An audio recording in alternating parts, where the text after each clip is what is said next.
रात का तीसरा पहर था। घर में गहरी शांति पसरी हुई थी। सिर्फ घड़ी की टिक टिक और खिड़की से आती हल्की ठंडी हवा की ससराहट ही सुनाई दे रही थी।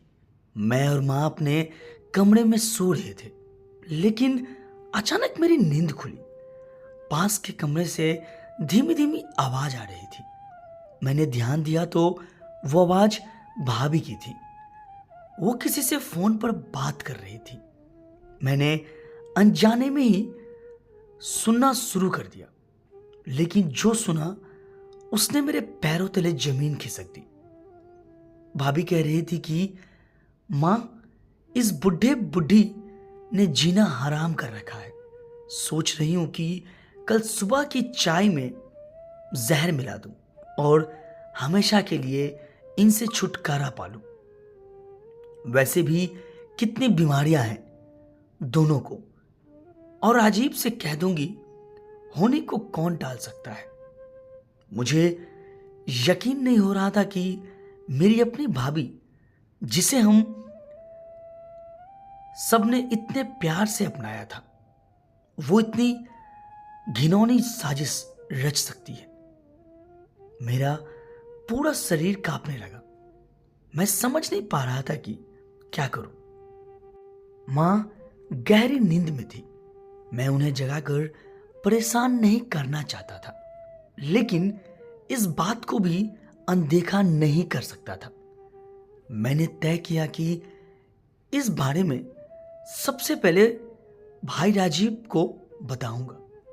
सुबह होने तक मेरी आंखों से नींद गायब थी।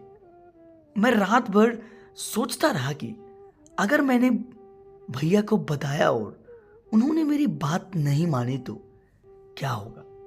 लेकिन चुप रहना भी सही नहीं था। सुबह जैसे ही भैया उठे, मैंने उन्हें अलग ले जाकर पूरी बात बता दी। पहले तो उन्होंने इसे मजाक समझा, लेकिन जब मैंने उनसे कहा कि अगर चाहो तो भाभी का फोन चेक कर ले, तो उनका चेहरा गंभीर हो गया। तू पक्का कह रहा है कि तुझे यही बात सुनाई दी थी? भैया ने पूछा। हाँ भैया, मैं कसम खा सकता हूं, मैंने मजबूती से कहा। अब भैया के माथे पर पसीना आ गया था। कुछ देर सोचने के बाद उन्होंने एक गहरी सांस ली और बोले, मैं इस बारे में अभी भाभी से बात करता हूं, लेकिन तू जरा चुप रह। माँ पापा को कुछ मत बताना। भैया ने भाभी को कमरे में बुलाया। उनका चेहरा उतरा हुआ था। वो समझ नहीं पा रही थी कि उन्हें क्यों बुलाया गया है। भैया ने सीधे सवाल किया, कल रात तुम अपनी मां से क्या बात कर रही थी? भाभी चौंक गई। उनका चेहरा सफेद पड़ गया। फिर संभलते हुए बोली, क्या मतलब?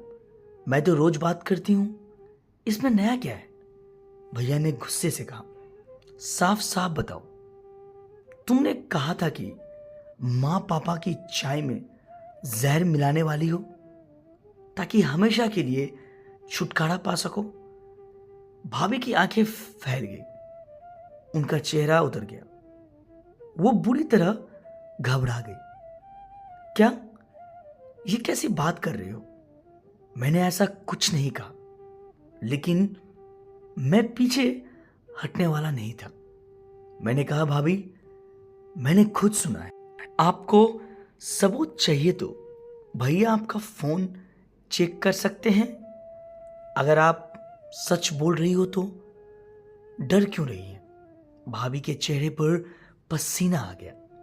उनकी आंखों में डर साफ झलक रहा था। शोर सुनकर मां पापा भी जाग गए। उन्होंने भैया को चिल्लाते देखकर डर गए। मां ने घबरा कर पूछा, क्या हुआ राजीव?